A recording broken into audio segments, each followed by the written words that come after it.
Welcome to Unapologetically Fly, the podcast, where we discuss what it takes to be unapologetic about finally living for yourself, no matter the age, situation, or circumstance. I'm your host, Renee Mitchell-Simpson, the self-love and happiness coach and founder of Well Diva Lifestyle and Travel. I'll be bringing you experts, friends, coaches, and those in my network to help us aunties navigate reinventing our life at this big age, because sis, it truly is never too late to fly, and by fly, I mean finally live for yourself.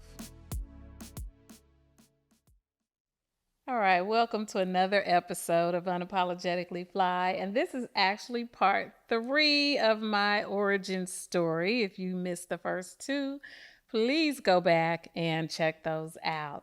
So now I want to talk about self-love and happiness. I am the self-love and happiness coach. And that started, does that sound familiar, self-love and happiness? It might. It came from Al Green, y'all. Reverend Al Green. The song is Love and Happiness. And I started with my first retreat, I think it was 2017, the Sedona retreat that I mentioned in one of the other episodes. And I called it the Self-Love and Happiness Retreat. So I just took that song, Love and Happiness, and threw self in front of it, right?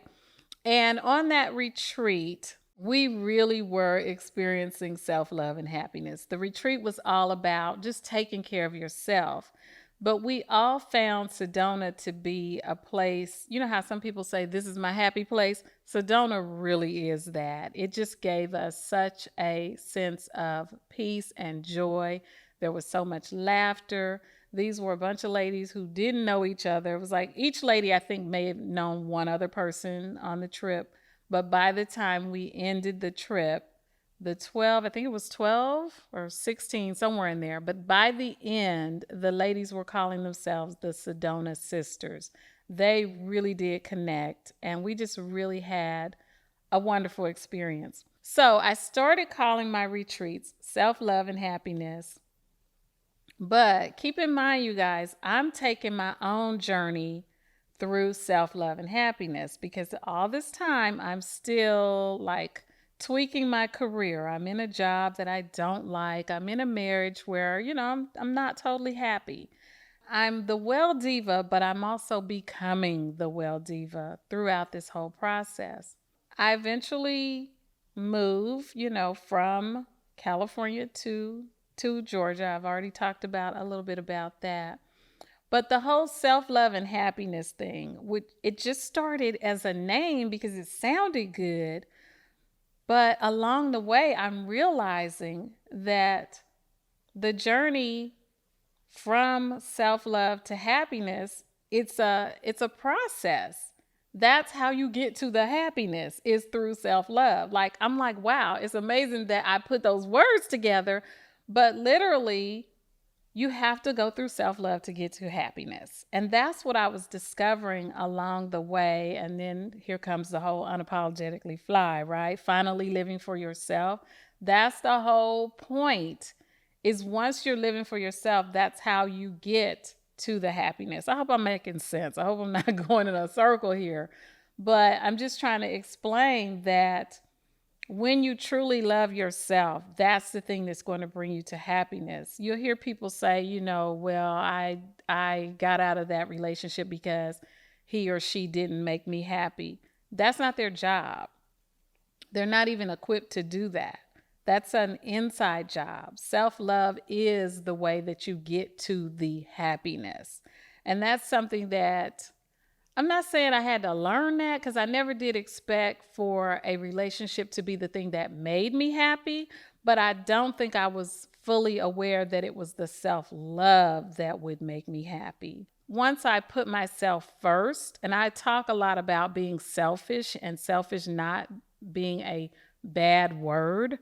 I think selfish is about considering yourself, being in tune with yourself and your own needs, and ultimately loving yourself. That's what I think selfish is about. So once I learned to really embrace my own needs and just recognize my own personal needs and what made me really happy, that's when I was able to be happy. It's weird because I feel like I'm going in circles, but seriously, it's about loving yourself and allowing yourself to live for yourself, to be what you want to be, who you want to be, and not consider what someone else thinks of that, not care about somebody judging you, not care about pleasing someone else, but just get into yourself. And I'm actually enjoying this part of my life like more than ever before. It's weird because back in my 20s and 30s before I got married, I lived by myself and it felt kind of empty, kind of lonely. But since then, I've matured so much and just learned how to just really embrace my alone time and enjoy myself. Y'all, this is the best. Like, this is the best part, the best time in my life. So, I want to say again to anybody who happens upon this and is thinking about coming out of a relationship where you're not totally happy. I'm not going to say just do it, but I am going to say that if you decide to do that, life does go on and life actually may be better than ever. So, okay, so I just had this thought because we've been chatting here, and the question was, am I ready to date? Okay, no, I'm not. And I have a reason for that, and that's because I am enjoying my alone time so much. Like, my time to just get to know myself, but just time to just be me, be silly. Like, I will be in here and I will turn on music, and my daughter calls me goofy. So I'm glad she don't live with me because because I could be as goofy as I want to be. Like the other night, I turned on the music from The Wiz, y'all. Like, who the hell listens to that, right?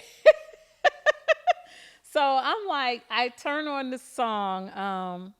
I don't know. I just played the music from The Wiz, and I'm in here dancing and singing because when I was in the third grade, I had we did the musical The Wiz. It's coming back to me. I'm trying to remember this, but there's a reason I know all the words to that CD, the album, right?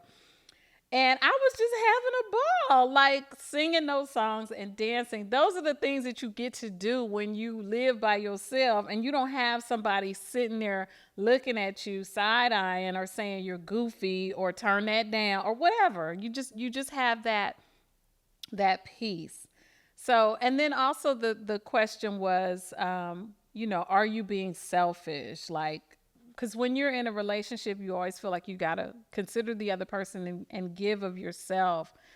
And I am just enjoying being selfish and not having to give of myself. So again, I'm still talking to the person who is right behind me, who is considering ending a relationship regardless of how long and what you've invested in it. If you're really giving it some serious consideration, just use me as the example. Just you can follow me and see how this journey goes because I literally just stepped out a few months ago. It hasn't been that long, like 3 or 4 months ago. Okay, so this is still kind of new for me. But hey, feel free to tune in and watch my journey if you need a blueprint because I'm doing this and I feel like I'm doing it well. I feel good. I'm enjoying myself. So yeah, I'm gonna wrap it up because I feel like I'm rambling. Hope y'all get that concept though. Self love is the road to happiness. All right, that's it for now. Oh, and I always forget, but I want you to like, follow, and subscribe, okay? And if you are listening and you're not watching on YouTube, but you're just listening, give me a review because I'd love that. And be sure to like, follow, and subscribe as well. Thank you, and I'll see you next time. Thank you so much for listening to another episode of Unapologetically Fly. I hope you found something in this episode that inspires you to finally live for yourself. We all know someone afraid to live their dream, and chronically complaining about some part of their life. Be a blessing and send this to that person. And make sure you write a review wherever you're tuned in and subscribe so we can make the world a better place, one fly auntie at a time. See you on the next episode.